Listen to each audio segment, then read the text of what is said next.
अस्सलामुअलैकुम वरहमतुल्लाहि वबरकातुहू। उम्मीद है आप सब खैरियत से होंगे। दोस्तों, अल्लाह की रहमत और खुशी जब किसी इंसान पर बरसती है तो उसके घर में कुछ खास निशानियां दिखाई देती है। आज हम इन 4 निशानियों के बारे में बात करेंगे ताकि आप समझ सके कि अल्लाह की खुशी आपकी ज़िंदगी में कैसे दिखाई देती है। तो चलिए शुरू करते हैं और देखते हैं कि 4 निशानियां क्या है। लेकिन उससे पहले आइए एक छोटी सी दुआ मांग ले। ए अल्लाह, हमें तेरा सही रास्ता दिखा, हमारे दिलों को रोशनी दे और हमें तेरी रहमत का हकदार बना। आमीन। तो दोस्तों चलिए शुरू करते हैं। पहली निशानी, घर में सुकून और बरकत। पहली निशानी है घर में सुकून और बरकत। जब अल्लाह किसी इंसान से खुश होता है तो उसका घर सुकून का आलम बन जाता है। चाहे बाहर कितनी भी परेशानियां हो, उसके घर के लोग हमेशा दिल से खुश रहते हैं। कुरान में अल्लाह फरमाता है, जो लोग ईमान लाए और जिनके दिल अल्लाह की याद से सुकून पाते हैं, सुन लो, अल्लाह की याद से ही दिलों को सुकून मिलता है। इसका हवाला है सूरह राद आयत नंबर 28। जब घर के लोग अल्लाह की इबादत करते हैं, नमाज पढ़ते हैं, कुरान पढ़ते हैं, तो अल्लाह उनके घर में ऐसे सुकून देता है जो दुनिया की कोई चीज़ नहीं दे सकती। इसके अलावा घर में बरकत भी आती है। बरकत का मतलब है कि थोड़ा सा पैसा भी बहुत काम देता है। खाना थोड़ा हो लेकिन सबके लिए काफ़ी हो जाता है। यह अल्लाह की रहमत है। तो अपने घर को देखिए, क्या वहाँ सुकून है? क्या थोड़े में भी आप खुश रहते हैं? अगर हाँ, तो समझ लीजिए कि अल्लाह आपसे खुश है। दूसरी निशानी, घर में मोहब्बत और एकता।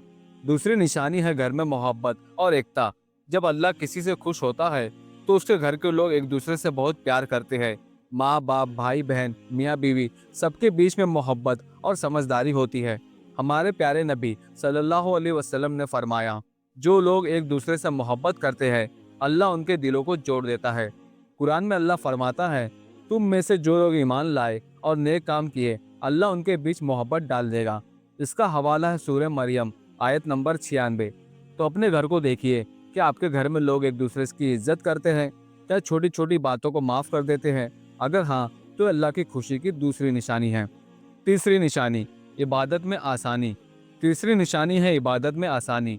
जब अल्लाह किसी इंसान से खुश होता है तो उसे नमाज, रोज़ा, कुरान पढ़ना और दूसरी इबादतें आसान लगने लगती है। ऐसा इंसान इबादत को बोझ नहीं बल्कि खुशी समझता है।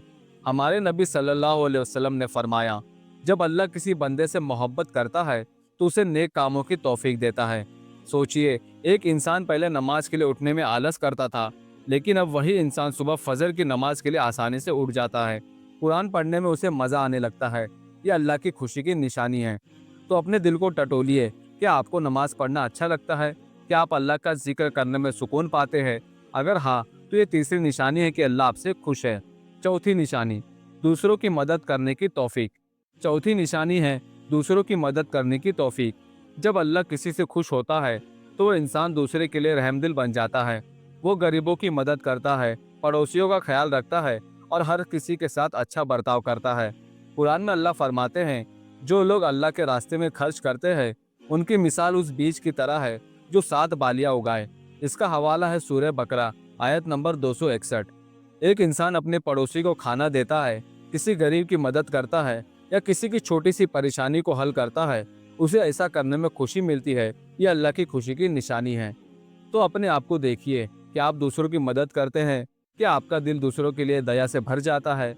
अगर हाँ, तो ये चौथी निशानी है। दोस्तों, अगर आपके घर में ये निशानियां हैं तो अल्लाह का शुक्र अदा कीजिए, और अगर नहीं है तो अल्लाह से दुआ मांगिए कि वो आपको ये निशानियां दे। ए अल्लाह, हमें अपनी रहमत से नवाज, हमारे घरों को सुकून और बरकत से भर दे, हमारे दिलों को मोहब्बत और इबादत से रोशन कर और हमें दूसरों की मदद करने की तौफीक दे। आमीन। अस्सलामु अलैकुम।